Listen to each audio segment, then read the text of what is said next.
Hi, I'm Amber Royer, and today I'm going to be talking about how thinking like a journalist can actually make you a more effective novelist. I'm the author of the Chuckleverse science fiction series. I also have a cookbook out about chocolate, and I've been a writing instructor for over a decade. So I took a lot of the questions that were common that students had, and over the years I started building worksheets. And I had over 60 worksheets that I was using with my novel Unit 1 through 6 classes at UTA. I also teach writing workshops at Alice. And I decided to take those and the basic instruction that I had been given for those classes so that the students could go from having a basic idea to having a more or less completed manuscript in those 6 units and build them into a workbook that was pretty cohesive and people could use on their own for self-paced study. That turned into Story Like a Journalist, which is built around the framework of those 5 W and H questions that journalists use. So when you approach planning a novel the way a journalist plans writing a news piece, you start with research. So you're a journalist, you get an assignment, it may be something you know nothing about. So you go and you figure out what is interesting about it. You figure out what's important about it. You figure out how somebody can be changed or moved by reading it. So you start with research, then you decide on how you're going to format that story to make it effective. So you give the story a lead, an opening that's designed to draw the reader in, and you structure the story to follow up on the questions that you're presenting in that lead. Then you document everything so that you have verification and you know that everything that you presented is accurate, which is easy enough when you have real world sources to work with. But we're novelists. So we want to do these same kind of things to give our fiction the feeling that it was ripped from the headlines, that everything is real. But we're starting from a world built in our head from people that we've made up. So what do? You build a story Bible, which is a document that organizes everything else about what you will write and gives you a reference source. And once you have this reference source, you have correct answers whenever anything comes up in the book and you're trying to figure it out. Then you can think like a journalist and use your reference source in order to uncover more information. So you build it around the who, what, when, where, how, and why. So when you look at who is going to relate to character? And that's your protagonist, that's your antagonist, that's all the other people who show up in your story. But you especially want to start by developing a strong protagonist. So you approach this to uncovering the character of your protagonist the same way a journalist approaches a profile piece. You want to get to know all of your characters a little, so you can take them into a comfortable space, whatever fictional place you can imagine the character would go to relax, and then start asking questions. Reporters are going to prepare for interviews by doing research ahead of time. They'll want to know what the interviewee has said in other profiles, what they're interested in, what about her is common knowledge already. And so when you do the equivalent of that for your fictional people, you can figure out their basic statistics, you can figure out some things about their backstory, and then you can actually do character interviews where you ask those questions and you have the character respond in their own voice. And this will give you a lot of insight into what they want out of the story, what their voice really is. You can also go a step further and use the worksheets that I presented about making choices. So what your character would choose in a given situation. And that's going to give you a lot of insight into plot events that would test them in certain ways, but also their moral bounds and their goals and priorities.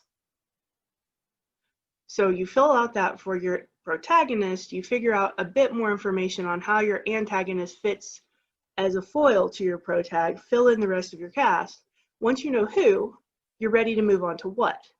So what relates to premise? And premise is your idea in a nutshell. It's usually amazing person has to do difficult thing or else something is at stake. And if you can't figure that out, you probably don't know your story well enough to write it yet.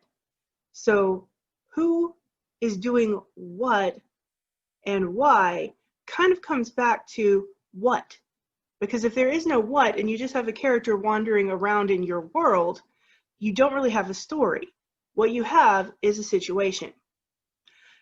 A situation is a piece of your premise, but it's not something that is dynamic. It doesn't allow your character to grow and change.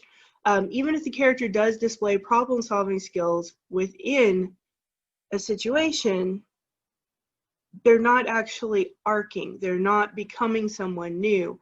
And they're not going to allow you to change as a reader alongside the character, which is one of the most deep connections that you can make when you have a good story.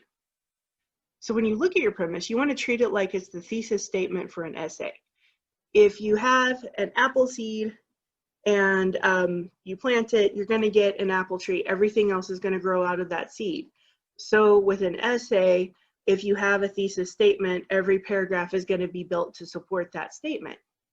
So when you're figuring out what does and does not belong in your fiction, you look at your premise and you think, is this scene where my character decides to take a last-minute trip to Paris for 4 days relevant to what I have in this character's arc into the premise of the story?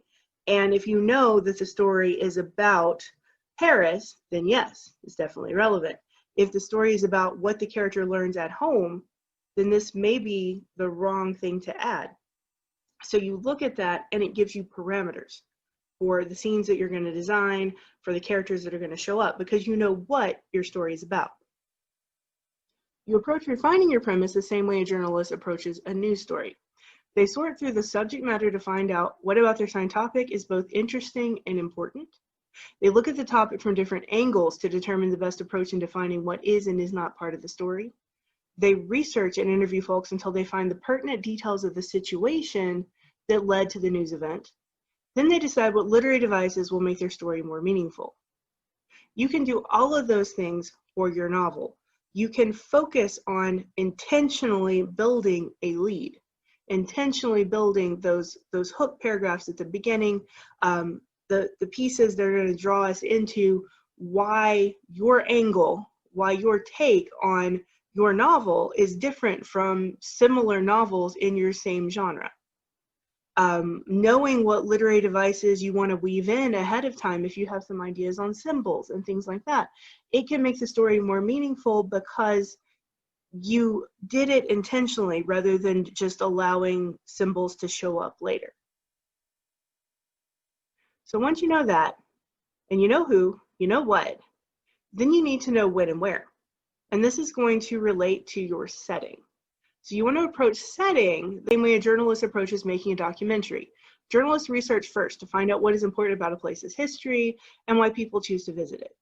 Then they often visit the place themselves to take initial shots of the landscape, do video interviews, discover what life is like in this place. So you're creating a fictional place or a fictionalized version of a real place. If it's a real place, there's lots of things that you can fill in on your worksheets that come from real resources. If you can't visit the place because it's too far or too expensive, YouTube is your friend. There are lots of ways to get research now about what places are like. Watching actual documentaries on the places can help give you ideas and just spark those little serendipitous ideas of how life there relates to plot points that you want to put in your book. But if you are developing an entirely new place, I give you worksheets for creating maps so you can figure out the geography. I give you worksheets for creating smaller settings so that you know what the buildings look like, so that you have an idea what might be a resource that is abundant in the area or a resource that is scarce. And you can think how that's going to affect the story that you're eventually going to tell. So once you know the who, the what, the when, the where, you get to the really deep questions, the how and the why. And how is going to relate to plot, why is going to relate to theme. And the reason that these are on the same slide together is because plot reveals theme. You kind of have to tie them in a way that I follow your plot, I follow what's happened, and from those plot events, I understand your theme. So you want to approach this intertwining a plot and theme the same way a journalist approaches a memoir or a biography. Because basically, a novel is a fictionalized memoir. Journalists are first going to research their subject's past, whether the subject is himself or someone else, conducting interviews and looking at photo albums, news articles, diaries, to uncover the important moments in the lives of their subjects. They then look at the outcome of the actions that their subject has taken. They mull over how this person has changed and grown as a result of the events. So when you're doing this for fictional people, you're basically creating a beat sheet or a plot outline. You're looking for those important moments that are going to change the course of this character's life in your story. You have things like that moment when they first get drawn in to the story and realize that whatever is at stake is actually a possibility, for good or for bad. You have that moment right in the middle of the story where the character realizes they're in over their head because everything is bigger or more complicated than they thought.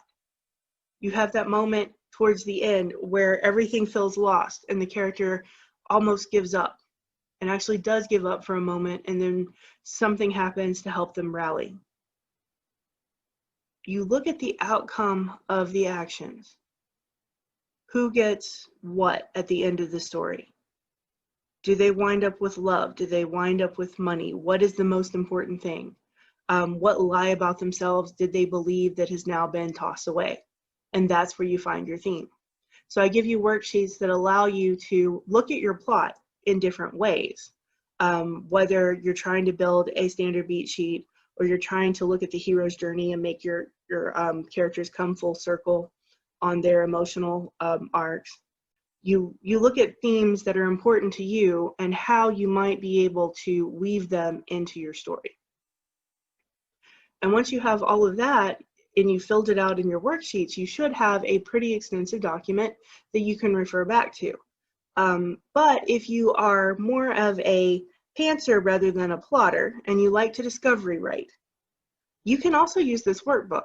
Even if you aren't completely sure when you start writing who your character is. You can write as much as you can, get a few chapters down, kind of get a feel for where you're headed, and then look through the book for pieces of worksheets that you can use in order to get to know this person better. You may be able to do the setup, that whole first of Act 1, as a discovery writer, and then you're like, oh my goodness, here's Act 2, and I'm not sure what I'm going to do at this point, and I don't want to get stuck with a sagging middle. So you can have Act 1, fill in those points on a beat sheet, and then move forward from there. You can write an entire draft and then go back and look at the setting worksheets and figure out how you can deepen your use of setting. So use all of the tools that are in your toolbox and make the most effective novel that you can possible. I hope that this has helped you have an idea of how to think like a journalist so that you can write your novel, and happy noveling.